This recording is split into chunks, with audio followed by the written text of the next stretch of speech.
There's just not many people that have accomplished what he has accomplished in the Gateway PGA section. To see him, what is it, that he is the senior section champion and the regular section champion in the same year.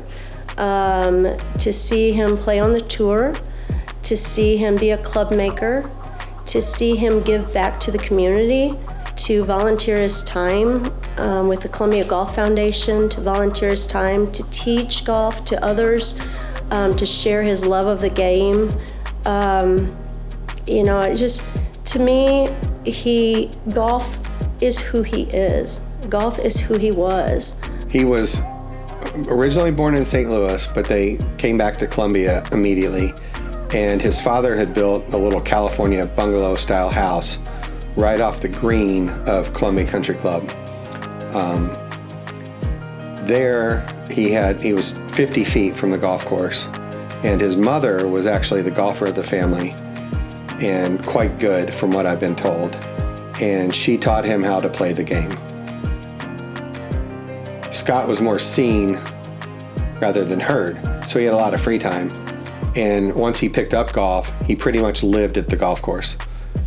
We would joke that he was raised at the golf course. And he quickly became good at it. And when he got older, he would often park his Camaro up by the practice green and hit balls at night because that's what he loved to do. Well, I found letters that he was a certified McGregor and Wilson club repair technician at the age of like 15. And so I think his dad loaned him the money to buy some startup equipment. And from the age of 15 on, he was tinkering. And as I've shown you some of his clubs in various stages, he had his own line of woods that he sold locally. And he was always tinkering with his equipment. Anybody that knows him knows he had a roll of lead tape in his bag. It really spiked when he had that chance meeting with Roger Cleveland. And he met Roger and sparks flew. They spoke each other's golf club language like no other. And that was mid-80s, maybe 86. And shortly after that, he was working for Cleveland Golf. And he and Roger were like peas and carrots together. And it never stopped. Roger was here in Columbia just months before he died visiting, and they were always working together on stuff, casually or professionally. I think my dad played section events with a little bit of a chip on his shoulder. Being in Columbia, most section events were on a Monday.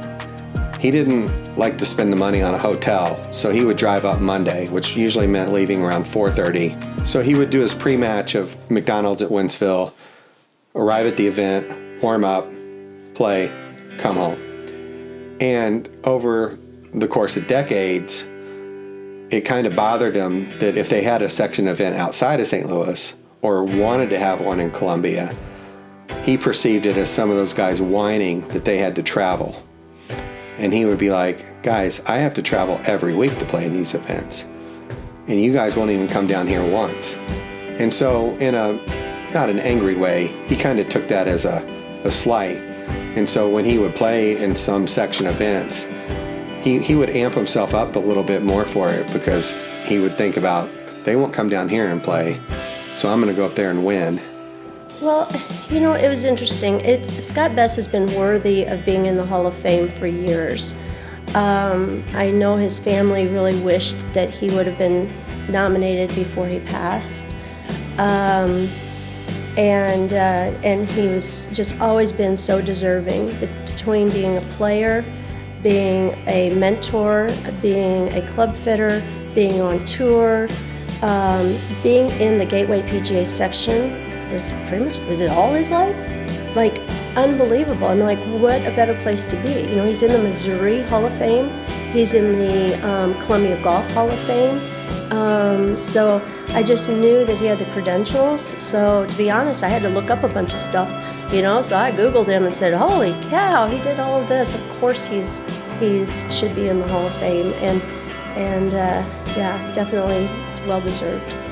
So when Barbie called me I was like, wow, okay. I had no idea. I thought he was in this already. So yeah, it was a pleasant surprise, bittersweet. I think he would have gotten a kick out of going up there and seeing some of the guys and gals and talking about the days of old. It's way overdue. You earned it. You deserved it. It's something that you should be proud of.